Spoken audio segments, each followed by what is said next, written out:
Hello guys, welcome to our YouTube channel. And today we are going to start third chapter of business studies, class 12th, and chapter name is business environment. क्या हम लोग आज पढ़ने वाले हैं business environment. Actually में business environment क्या होता है, टॉपिक हमारा आज क्या कवर होने वाला है ये देख लेते हैं. टॉपिक जो है हमारा features and importance of business environment. तो इससे पहले हम लोग डिस्कस करेंगे कि बिज़नेस इन्वायरमेंट एक्चुअली में होता क्या है. ठीक है, तो बिज़नेस के बारे में तो आप लोग अभी तक पढ़ चुके. 11th क्लास में भी बिज़नेस के बारे में आप लोग पढ़े होंगे. ये इन्वायरमेंट क्या चीज़. तो सिंपल से लैंग्वेज में ये होता है कि बिज़नेस को जिस कंडीशन में आप कर रहे होते हो या बिज़नेस की एक्टिविटीज़ को आप परफॉर्म कर रहे होते हो with the motive of earning profit, तो उसी को बिज़नेस इन्वायरमेंट कहा जाता है. अब ये इन्वायरमेंट कैसा होता है उसके बारे में हम लोग डिस्कस करेंगे. हम एग्जांपल के लिए बता देते हैं कि कैसा हो सकता है बिज़नेस इन्वायरमेंट. नेचुरल इन्वायरमेंट की बात कर सकते हैं, ठीक है, पॉलिटिकल इन्वायरमेंट की बात कर सकते हैं, ठीक है, ग्लोबल इन्वायरमेंट की बात कर सकते हैं, टेक्नोलॉजिकल इन्वायरमेंट की बात कर सकते हैं. बहुत सारी चीज़, मतलब बिजनेस एक्टिविटीज़ को जिस कंडीशन में, ठीक है, जिस कंडीशन में भी परफॉर्म किया जाता है उसको क्या बोलते हैं, बिजनेस इन्वायरमेंट बोलते हैं. आज हम लोग डिस्कस करने वाले कि ये बिजनेस एक्टिविटीज़ और कितने तरह के इन्वायरमेंट हो सकती है. तो हम लोग टाइम वेस्ट ना करते हुए इसको कवर करते हैं. लेकिन आप लोग से ये एक रिक्वेस्ट करेंगे कि आपको अगर वीडियो अच्छा लगता हो तो बिल्कुल आप लाइक करें एंड कमेंट कीजिए, ठीक है, एंड अपने दोस्तों के साथ शेयर कीजिए ताकि वो भी इस कंटेंट का फ़ायदा उठा सके. और एक बात और कहना चाहेंगे कि आप इस वीडियो के माध्यम से हम इतना आपको गारंटी दे रहे हैं कि ये वीडियो आपके लिए बहुत ही ज़्यादा हेल्पफुल रहने वाला है आपके बोर्ड प्रिपरेशन के लिए, जस्ट लाइक टॉपर्स की तरह, क्योंकि आप कर सकते हो. तो वीडियो पे कंटेंट पे ध्यान देते हैं, ठीक है. तो लाइक एंड सब्सक्राइब कीजिएगा अगर आपको वीडियो पसंद आए तो, प्लीज़ हम्बल रिक्वेस्ट है. देन हम लोग टॉपिक स्टार्ट करते हैं कि एक्चुअल में बिजनेस इन्वायरमेंट होता क्या है. तो देखते हैं थर्ड डेफिनेशन से कि बिजनेस इन्वायरमेंट क्या होता है. ये देखिए बिजनेस इन्वायरमेंट क्या होता है. तो business environment is the sum total of all factors internal and external. मतलब कि क्या होता है फैक्टर्स, देखिए फैक्टर्स अफेक्टिंग बोल सकते हैं इसको. तो बिजनेस इन्वायरमेंट क्या है, सम total of all factors. Factors दो तरीके का होता है, एक होता है फैक्टर अफेक्टिंग, एक होता है फैक्टर इफेक्टिंग, ठीक है. तो वो सारी चीज़ जो बिजनेस को अफेक्ट करती है, मैंने क्या कहा, अफेक्ट करती है, उसी को क्या बोलते हैं, बिजनेस इन्वायरमेंट बोलते हैं. अब ये अफेक्ट क्या हो सकता है, ये इंटरनल भी हो सकता है और एक्सटर्नल भी हो सकता है, ठीक है.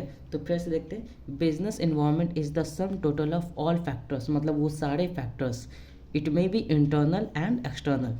क्या internal and external, which influence the functioning of a business. मतलब हम जो भी बिजनेस एक्टिविटीज़ परफॉर्म कर रहे होते हैं, बिजनेस में जितने सारे भी काम कर रहे होते हैं, उसको जो इन्फ्लुएंस करता है, मतलब उस पर जो प्रभाव डालता है, ठीक है, उसको जो अफेक्ट करता है, उसी को क्या बोलते हैं, बिजनेस इन्वायरमेंट बोलते हैं. देखिए मैंने यहाँ पे यूज़ किया है बिजनेस अफेक्ट.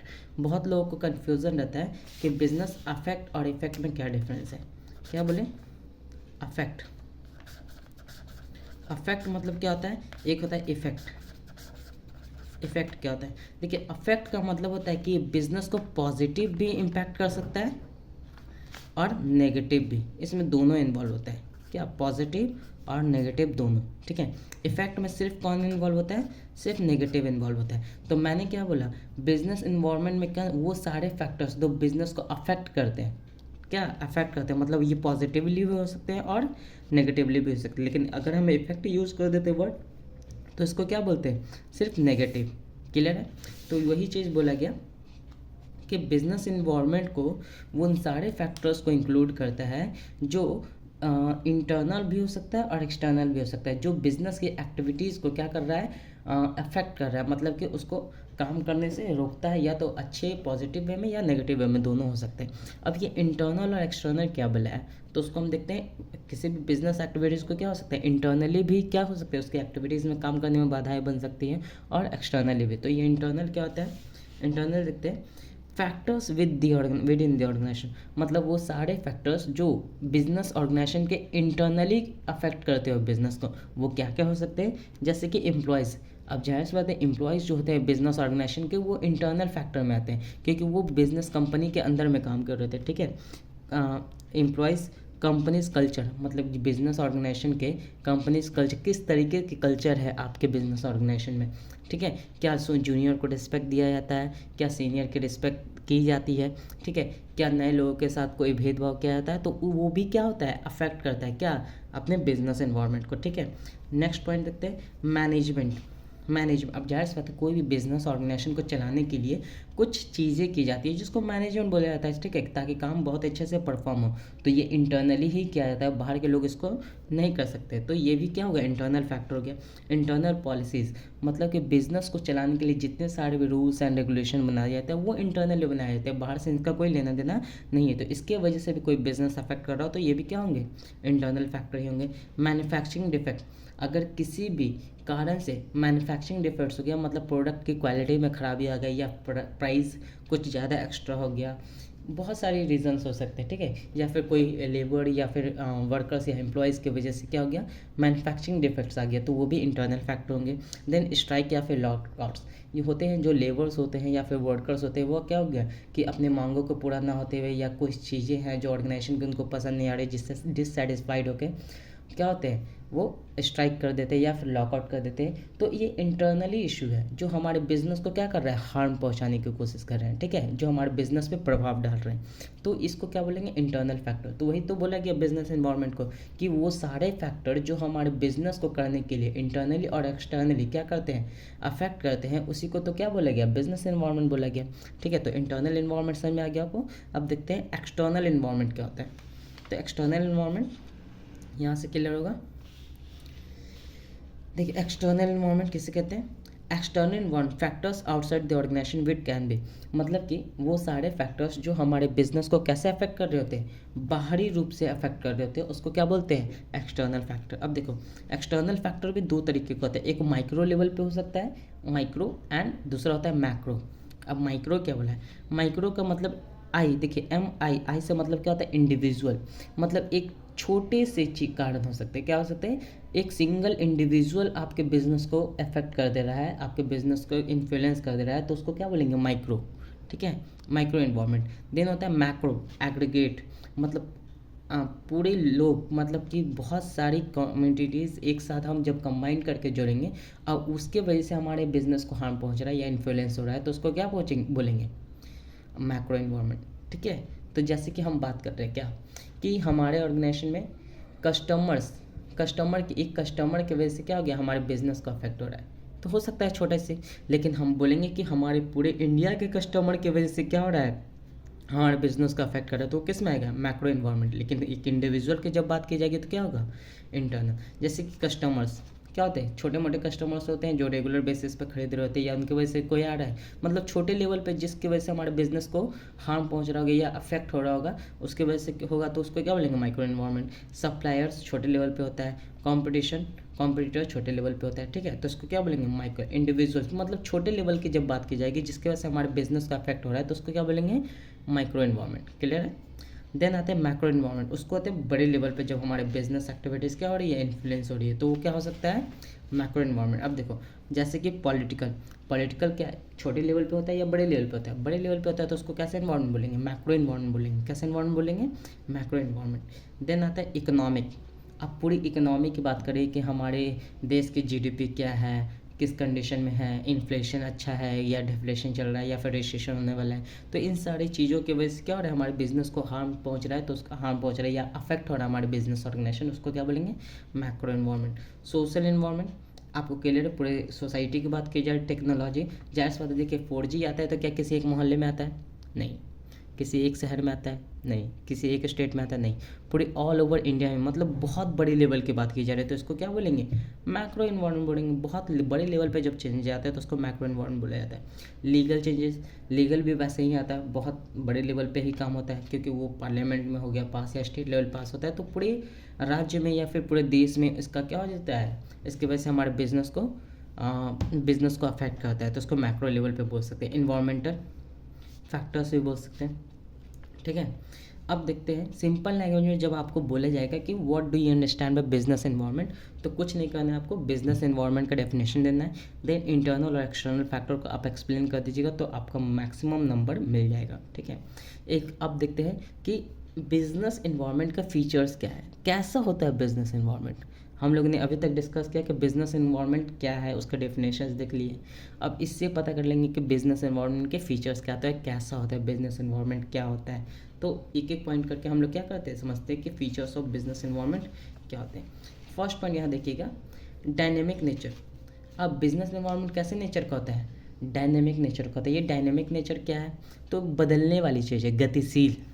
क्या है, गतिशील। डायनेमिक का क्या होता है हिंदी, गतिशील, मतलब बदलने वाले। सिचुएशन के अकॉर्डिंग ये हमेशा क्या होती है, बदलते रहती है। ठीक है, तो कभी पॉलिटिकल फैक्टर की वजह से चेंजेस आ गया, कभी टेक्नोलॉजिकल फैक्टर की वजह से चेंज आया, कभी नेचुरल क्लामिटीज़ आ गया, या नेचुरल फैक्टर्स बोल सकते हैं। ठीक है, तो इन सारी चीज़ ये हमेशा बदलते रहता है, कोई स्टैटिक नहीं है कि हमेशा रिजिड रहेगा या एक ही चीज़ की वजह से हमारे क्या होगा, बिजनेस इन्फ्लुएंस करेगा, नहीं। तो क्या है, ये एक डायनेमिक नेचर का है, क्या, हमारा बिजनेस इन्वायरमेंट। क्लियर है। Second, uncertainties.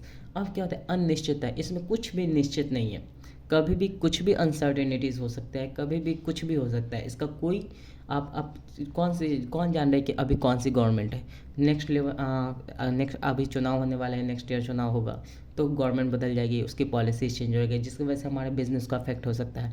कौन जानता है कि कल क्या होने वाला है। ठीक है, हो सकता है सुनामी हो या फिर नेचुरल क्लामिटीज, बाढ़ आ जाए। तो ये सारे चीज़ जो बिजनेस इन्वायरमेंट हम लोग कर रहे हैं उस क्या है, अनसर्टेनिटीज़ है। कौन जानता था कि जो पंजाब में बाढ़ आ गया, इसको कोई निश्चित था कि बाढ़ आ जाएगा, नहीं। तो क्या है, बिजनेस, उन लोग का भी तो बिजनेस था ना कि वो क्या कर, एग्रीकल्चर कर रहे थे, एग्रीकल्चर में जितने सारे क्रॉप्स है वो बर्बाद हो गए। तो सब कुछ अनसर्टेनिटी, अगर ऐसा होता तो लोग अपना क्रॉप लगाते ही नहीं वहाँ पे, है कि नहीं। तो बिजनेस इन्वायरमेंट, बिजनेस जो होता है वो अनसर्टेनिटीज होता है, बिजनेस इन्वायरमेंट वो कभी भी चेंजेस हो सकते हैं। नेक्स्ट पॉइंट हम लोग देखते हैं क्या है, नेक्स्ट पॉइंट हम लोग देखते हैं inter related element. Next point क्या है, इंटर रिलेटेड एलिमेंट। अब ये क्या है, तो जाहिर सी बात है ये सारी चीज़ जो होते हैं, जितने सारे भी इंटरनल और एक्सटर्नल फैक्टर्स होते हैं वो आपस में एक दूसरे से रिलेट करते हैं, एक दूसरे से जुड़े हुए रहते हैं। अब वो कैसे, सपोज कीजिए कि मान ली गवर्नमेंट की पॉलिसीज़ कोई चेंज हुई, तो गवर्नमेंट के पॉलिसीज़ चेंज होने से हमारे बिज़नेस का अफेक्ट होगा कि नहीं होगा। बिज़नेस के गवर्नमेंट के पॉलिसीज़ को चेंज हुई या रूल्स रेगुलेशन आया या फिर अमेंडमेंट आया, तो उसके वजह से क्या होगा, जैसे कि जीएसटी लागू हुआ, सपोज किए, तो जीएसटी लागू हुआ तो क्या हमारे बिज़नेस पे अफेक्ट आया कि नहीं आया। छोटे ऑर्गेनाइजेशन में जीएसटी पूरा मतलब कि बहुत ही ज़्यादा इन्फ्लुएंस हो गया, बहुत सारे बिजनेस। ठीक है, जब नया नया आया था तो बहुत लोगों ने इसका क्या किया था, प्रोटेस्ट किया था, विरोध किया था कि जीएसटी क्या है, बेकार है, ये है वो है। लेकिन अब सबसे ज़्यादा जो टैक्स कलेक्शन किया जा रहा है वो जीएसटी की वजह से किया जा रहा है। नया नया जब भी कुछ आता है तो वो क्या होता है, हमेशा लोगों को गलत लगता है क्योंकि लोग बदलना नहीं चाहते। ठीक है, तो यही चीज़ है कि इंटर रिलेटेड एलिमेंट होता है कौन, बिजनेस एनवायरनमेंट, एक दूसरे से क्या है, लिंक है। ठीक है, नेक्स्ट पॉइंट क्या होता है, इंटरनल एंड एक्सटर्नल फैक्टर। अब बिजनेस एनवायरनमेंट की बात करें तो जाहिर सी बात है वो इंटरनल फैक्टर भी हो सकते हैं और एक्सटर्नल फैक्टर भी हो सकते हैं या बोथ हो सकते हैं। दोनों की वजह से हमारे बिजनेस को चेंजेस आ सकते हैं, तो वो दोनों होता है। कैसा, हम यही तो पढ़ रहे हैं हम लोग कि बिजनेस एनवायरनमेंट कैसा होता है, तो इंटरनल भी हो सकता है और एक्सटर्नल भी हो सकता है, उन दोनों की वजह से चेंजेस आ सकते हैं हमारे बिजनेस एनवायरनमेंट में। ठीक है, तो क्लियर है। देन आता है स्पेसिफिक एंड जनरल फैक्टर। अब स्पेसिफिक एंड जनरल फैक्टर्स क्या हो सकता है, तो स्पेसिफिक देखते हैं, स्पेसिफिक क्या है, इसको भी डिफाइन हम कर दिए नीचे में ताकि आप लोगों को समझने में ज़्यादा आसान हो, या फिर आप अपने नोट्स में प्रॉपर लिख सकते हैं कि क्या होता है specific. For example specific factor मतलब क्या होता है, कस्टमर, सप्लायर, कॉम्पिटिटर्स, ये कैसा फैक्टर्स है, स्पेसिफिक फैक्टर है जिनके वजह से क्या होता है, हमारे बिजनेस एनवायरनमेंट में चेंज आते हैं। और जनरल फैक्टर मतलब स्पेसिफिक फैक्टर, इनके वजह से बहुत ज़्यादा इन्फ्लुएंस होता है। जनरल फैक्टर जो आमतौर पर चलता रहता है। ठीक है, तो क्या बोल रहा है, general factor indirectly affect all firms, मतलब कि स्पेसिफिक फैक्टर में समझ लीजिए कि डायरेक्टली जो इफेक्ट लाता है हमारे बिजनेस ऑर्गेनाइजेशन में उसको क्या बोलते हैं, स्पेसिफिक फैक्टर। जैसे कि कस्टमर, सप्लायर, कॉम्पिटिटर, जो हमारे बिजनेस को डायरेक्टली इन्फ्लुएंस करता है। ठीक है, तो उसको क्या बोलेंगे, स्पेसिफिक। देन आता है जनरल फैक्टर, मतलब इनडायरेक्टली, मतलब कि इनडायरेक्टली कहने का मतलब क्या, इनडायरेक्टली कहने का मतलब क्या, मतलब कि वो हमारे बिजनेस को डायरेक्टली इफेक्ट नहीं कर रहा है लेकिन इनडायरेक्टली वो कर रहा है। जैसे कि इनडायरेक्टली अफेक्ट द बिजनेस, जैसे कि इकोनॉमिक पॉलिसीज़, मतलब गवर्नमेंट की पॉलिसीज़ में कोई चेंज आए तो गवर्नमेंट को तो फ़र्क नहीं पड़ा लेकिन उसकी पॉलिसीज़ की वजह से हमारे बिजनेस को अफेक्ट पड़ने लगा। तो क्या होगा, हमारे बिजनेस को अफेक्ट किया कि नहीं, डायरेक्टली नहीं किया लेकिन इनडायरेक्टली क्या हो रहा है, चेंज जा रहा है। देन आता है सोशल ट्रेंड्स मतलब कि समाज में जो भी सोसाइटी में होता है ट्रेंड्स मतलब लोग के परसेप्शन चेंज हो जाते हैं, लोगों का कपड़ा पहनना या फिर कोई खाने का तरीका या बहुत सारी चीज़ों में चेंजेज आते रहते हैं, ठीक है। तो उसकी वजह से हमारे बिजनेस को भी अफेक्ट होता है, डायरेक्टली नहीं होता है लेकिन क्या होता है जैसे कि टेक्नोलॉजी चेंजेज आया, लोगों को पहले के 2G होता था, फिर 3G आया, फिर 4G आया, लोगों को अब 4G 5G आया, ठीक है। तो ये क्या हो गया, जब ट्रेंड चेंज हुआ तो हमारे बिजनेस को भी क्या हो गया, बदलना पड़ा। सोचो कि नोकिया सबसे बहुत ही अच्छा मोबाइल हुआ करता था, एक समय में नोकिया मार्केट का राजा हुआ करता था, ठीक है। तो क्या हुआ कि अब लोगों के परसेप्शन चेंज हो गए, परसेप्शन मतलब सोचने का तरीका थोड़ा सा बदला, तो बोलने लगे कि मोबाइल में थोड़ा सा कैमरा होना चाहिए ताकि हम कुछ चीज़ों को कैप्चर कर सकें। फिर सोचने लगा कि थोड़ा सा क्या होना चाहिए, उसमें गाना सुनने को मिल जाए, नहीं तो सोचने लगे कि गाना सुनने को मिल जाए। तो इस तरीके से क्या हुआ, मार्केट में इन्फ्लुएंस हुआ, लोगों के परसेप्शन चेंज हुए, लोगों के सोचने का तरीका बदला। तो क्या हो गया, नोकिया कंपनी ख़त्म हो गया, ठीक है। तो यही इन चीज़ों की वजह से भी बिजनेस का अफेक्ट होता है, डायरेक्टली नहीं होता है बट इनडायरेक्टली होता है। तब आते हैं हम लोग नेक्स्ट चैप्टर पे, सॉरी नेक्स्ट चैप्टर नहीं, इंपॉर्टेंस पे। ये इंपॉर्टेंस क्यों ज़रूरी है बिजनेस इन्वायरमेंट को एनालाइज करना, ठीक है। क्यों ज़रूरी है बिजनेस इन्वायरमेंट को पहले से अनुमान लगाना कि क्या चेंजेस हो सकते हैं इन फ्यूचर में और उससे हम बचने के लिए क्या क्या तरीका अपना सकते हैं। तो देखते हैं इंपॉर्टेंस ऑफ बिजनेस इन्वायरमेंट होता है क्या है, ठीक है। क्यों हम लोग को एनालाइज करना इंपॉर्टेंस ज़रूरी है बिजनेस इन्वायरमेंट को देखना। तो फर्स्ट पॉइंट देखते हैं क्या है, helps in identifying opportunities and threats. मतलब कि अगर आपका थॉट प्रोसेस सही है, अगर आप गेस अच्छा कर सकते हो, आने वाली फ्यूचर इवेंट्स का आप अनुमान लगा सकते हो, तो वो आपके लिए क्या हो सकता है, एक अपॉर्चुनिटीज साबित हो सकता है। और थ्रेट्स मतलब जो आने वाले थ्रेट्स है, थ्रेट्स का मतलब क्या कि आने वाले डिफ़िकल्टीज़ है इन फ्यूचर में, उसको आप कम कर सकते हो। कैसे, तो बिजनेस का अनुमान लगाकर, ठीक है। अब वो कैसे हो सकता है अपॉर्चुनिटीज, सपोज़ कीजिए कि अ, अभी के समय में आप क्या कर रहे हो, ऑनलाइन पढ़ रहे हो, लेकिन इन फ्यूचर क्या हुआ था कि अगर कोई जानता था कि क्या कोविड-19 आएगा। कोविड-19 में क्या आया कि बहुत सारे बिजनेस क्या हुए, बंद हो गए, 90% बिजनेस बंद हो गया, लेकिन वहीं में 10% जो बिजनेस है, जैसे कि एजुकेशन सेक्टर में ऑनलाइन स्टडीज़ की बात की जाए, वो बहुत ही ज़्यादा इंक्रीज़ कर गया। क्यों, क्योंकि ये क्या हो गया, एक अपॉर्चुनिटीज़ बन गया, किसके लिए, ऑनलाइन पढ़ाने वाले इन्फ्लुएंसर्स के लिए, ठीक है। इसलिए आप अभी भी हमसे पढ़ पा रहे हो, ठीक है। तो क्या हो सकता है कि अगर आपके पास क्या है, अगर आपके पास फ्यूचर देखने की कैपेबिलिटीज़ है, तो आप क्या कर सकते हो, उसको आप अपॉर्चुनिटीज़ में बदल सकते हो। और थ्रेड्स कहने का मतलब क्या, सबसे बड़ा एग्जांपल हम आपको देते हैं, आपको जो सुनना चाहिए सबसे बड़ा, सोचिए कि जियो कंपनी, अंबानी साहब जो भी हैं हमारे देश के one of the richest person. तो सोचिए कि जब हमारे इंडिया कैपेबिलिटीज़ हो गई, क्या कैपेबिलिटीज़ का मतलब क्या कि उन्होंने क्या देखा कि हमारी इंडिया अब कैपेबल हो गई है 4G यूज़ करने के लिए, तो उन्होंने फ्यूचर को देखा, क्या फ्यूचर को देखा कि नहीं अब हमारे इंडिया को 4G यूज़ करने के लायक हो गई है। तो उन्होंने क्या किया, सबसे पहले फ्यूचर के क्या किया, फ्यूचर का अनुमान लगाया और अपना क्या किया, 4G लॉन्च कर दिया। लेकिन यही चीज़ कौन नहीं कर पाई, एयरटेल, जो पहले से इस्टेब्लिश था मार्केट में, उसने नहीं कर पाया।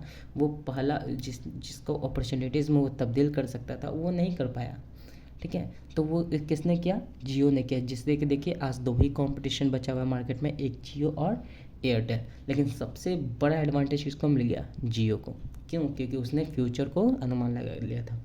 थ्रेड्स ये क्या है, तो थ्रेड्स देखो, दूसरी कंपनीज जो पहले के समय में हुआ करते थे, यूनिनॉर, टेलीनॉर, ये सब नाम सुनने थे, एयरसेल, तो ये सारी कंपनीज क्या हो गई, ख़त्म हो गई। क्यों, क्योंकि ये थ्रेड्स जो आने वाली चीज़ें थी उसका अनुमान नहीं लगा पाई, तो आज क्या हो गया, उनका बिजनेस ख़त्म हो गया। इसीलिए बहुत ही ज़्यादा इंपॉर्टेंट हो जाता है अपने बिजनेस इन्वायरमेंट को, ठीक है, चेंजेस इन्वायरमेंट को अनुमान लगाना और उनके अकॉर्डिंग अपने डिसीजन मेकिंग को करना, ठीक है, हमारे बिजनेस में, ठीक है, ये चीज़ होता है।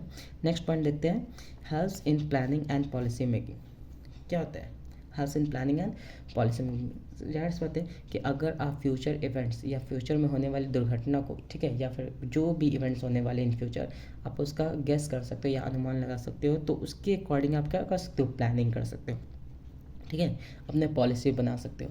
सपोज़ कीजिए कैसे होता है प्लानिंग, कौन जानता है कि इन फ्यूचर क्या होने वाला है, उसके लिए क्या करते हैं, अब आप बिज़नेस कर रहे होते हो तो सबसे पहले आप क्या करवाते हो, इंश्योरेंस करवाते हो, क्योंकि बिज़नेस कर रहे हो तो उसमें रिस्क क्या होता है, इन्वॉल्व होता है, इसलिए आप इंश्योरेंस क्यों करवाते हो, क्योंकि इन फ्यूचर हमारे साथ दुर्घटना हो सकता है और उस लॉस को सहने के लिए हम कैपेबल नहीं होते, इसलिए हम क्या करवाते हैं, इंश्योरेंस करवा कर रखते हैं। ठीक है, तो उसी तरीके से हमारे फ्यूचर इवेंट्स, जो भी दुर्घटना होने वाली इन फ्यूचर, और भी बहुत सारी चीज़ें हो सकती है, जैसे कि पॉलिसी में चेंजेस आए गवर्नमेंट की वजह से, टेक्नोलॉजी की वजह से, तो ये सारी चीज़ों की वजह से हम क्या करते हैं, अगर पहले से अनुमान रहेगा तो हम उसके लिए पहले से प्रिपेयर रहेंगे और क्या कर सकते हैं, अच्छा डिसीजन मेकिंग कर सकते हैं, अच्छा प्लानिंग कर सकते हैं। ठीक है, ये चीज़। नेक्स्ट पॉइंट देखते हैं, इम्प्रूव परफॉर्मेंस। जाहिर सी बात है, जब आप अच्छा गेस कर सकते हो, फ्यूचर इवेंट्स का अनुमान लगा सकते हो, तो आपका इम्प्रूवमेंस क्या होगा, उसके अकॉर्डिंग ही आप प्रिपेयर रहोगे कि नहीं, ऐसा अगर कंडीशन आया तो हम क्या है, पहले से ये चीज़ों के लिए तैयार हैं। ठीक है, तो इसको बोलते हैं आपका परफॉर्मेंस में इम्प्रूव करना, जो आप जाहिर सी बात है आप फ्यूचर इवेंट्स का अनुमान लगा कर ही कर सकते हो। ठीक है, जैसे कि अभी आने वाले फ्यूचर इवेंट्स में टेक्नोलॉजी का बहुत ही ज़्यादा डिमांड है, एआई का बहुत ही ज़्यादा डिमांड है। ठीक है, होने वाला है, तो अभी जान लो कि हर जगह एआई का इन्वॉल्वमेंट हो रहा है, तो उससे पहले कि आप क्या करो, एआई के बारे में कुछ सीख लो, कुछ जॉब से रिलेटेड या फिर कुछ ऐसा नॉलेज आपके पास हो जो रेयर हो। ठीक है, तो ये चीज़ क्या होगा, इन फ्यूचर का अनुमान लगाते हुए हम क्या कर लिया, सीख लिया, अगर आगे वाले समय में चेंजेस आएगा तो क्या होगा, आप उसके लिए पहले से प्रिपेयर रहोगे और उसको बहुत ही अच्छे से सिचुएशन को टैकल कर सकते हो। ठीक है, तो यही होता है आपका इम्प्रूव परफॉर्मेंस करवाता है क्या, अगर बिजनेस एनवायरनमेंट का सही अनुमान लगा सकते हो, इसलिए इसको एनालाइज करना बहुत ही ज़्यादा ज़रूरी हो जाता है। Next point, assist in facing competition. Assist in facing competition, ये क्या होता है, ये मदद करता है अगर कॉम्पिटिटर कोई भी आने वाले इन फ्यूचर। ठीक है, तो हम क्या कर सकते हैं, उसके पहले से लिए प्रिपेयर रहेंगे। जैसे कि एयरटेल ने क्या किया कि बहुत हद तक वो क्या हो गया था, बर्बाद हो गया था। क्यों, क्योंकि बहुत ज़्यादा बड़ी कंपनी थी, उनके पास कैपिटल की कोई कमी नहीं थी, लेकिन क्या किया उसने, अगर पहले से उसका अनुमान रहता या फिर रहता तो जितना क्षति, जितना नुकसान एयरटेल का हुआ उतना नहीं हो पाता। ठीक है, तो क्यों नहीं कर पाया, क्योंकि ये अनुमान नहीं लगा पाया, अच्छा बिजनेस इन्वायरमेंट को एनालाइज नहीं कर पाया, जिसकी वजह से उसको क्या हो गया, नुकसान हो गया। तो ये क्या करता है, अगर आपको पहले से अच्छा से आप कर सकते हो, एनालाइज कर सकते हो बिजनेस इन्वायरमेंट को, तो आप क्या कर सकते हो, कंपटीशन को आसानी से टैकल कर सकते हो। देन नेक्स्ट पॉइंट है प्रमोट्स गुड्स दैन एक्सपेंशन। इसका मतलब क्या है कि आप हमेशा क्या कर सकते हो, अगर इस चीज़ को सही तरीके से एनालाइज करते हो, पॉलिटिकल सिचुएशन एनालाइज करते हो, टेक्नोलॉजी एनालाइज करते हो, ठीक है, मार्केट कंडीशन एनालाइज करते हो, तो क्या हो सकता है, आपका ग्रोथ और एक्सपेंशन बहुत ही जल्दी होने वाला है। ठीक है, बहुत ही जल्दी हो जाएगा, क्योंकि आप फ्यूचर इवेंट्स का क्या करोगे, अनुमान लगाकर अपना पॉलिसी मेकिंग करोगे, प्लानिंग बनाओगे, जिसकी वजह से आपका क्या होगा, ग्रोथ होने के चांसेस बहुत ही ज़्यादा बढ़ जाएंगे। Next and last point, support in adapting to change. अब क्या कहता है कि अगर सपोज करो, अभी मैंने जस्ट एग्जांपल दिया था कि नोकिया क्या किया, ये चेंजेस नहीं कर पाए, अपने में अडेप्ट नहीं कर पाए, अगर यही ये कर लेता तो आज नोकिया जो मार्केट से पूरी तरीके से ख़त्म हो गई, ये नहीं हो पाता। ठीक है, तो आपको फ्यूचर इवेंट्स को अडेप्ट करने के लिए, मतलब कि फ्यूचर होने वाली घटना को आप क्या कर सको, उसके अकॉर्डिंग चेंजेस ला सको अपने में, उसके लिए प्रिपेयर होने के लिए बिजनेस एनवायरनमेंट का एनालिसिस करना बहुत ही ज़्यादा ज़रूरी हो जाता है। ठीक है, तो बिजनेस एनालिसिस को आप अडेप्ट करोगे या फिर सिचुएशन को आप समझोगे कि नहीं, अभी 6G लॉन्च होने वाला है, या उसके अकॉर्डिंग हम क्या कर सकते हैं, चेंजेस ला सकते हैं, एआई जनरेट होने वाला है, तो एआई से रिलेटेड हमको कुछ नॉलेज होना चाहिए। ठीक है, तो आप जल्दी से क्या कर लोगे, उसमें ढल जाओगे, अडाप्ट कर लोगे वो चीज़ें, और अपने काम में उसको एज ए स्किल्स इस्तेमाल कर सकते हो, जो बहुत ही ज़्यादा इंपॉर्टेंट हो जाता है किसी भी बिजनेस एनवायरनमेंट के लिए। ठीक है, सही में आया। तो यहीं तक हम लोग का आज टॉपिक था। टॉपिक क्या था, कवर हम लोग ने क्या किया, बिजनेस एनवायरनमेंट, बिजनेस स्टडीज़ का क्या किया, features and importance of business environment. अगर आपको वीडियो अच्छा लगा हो तो please like and subscribe and share कीजिएगा एंड कमेंट कीजिएगा कि हमको और क्या चेंजेस करना चाहिए इनमें। ठीक है, तो आज के लिए नहीं रहने देते हैं। Have a good day.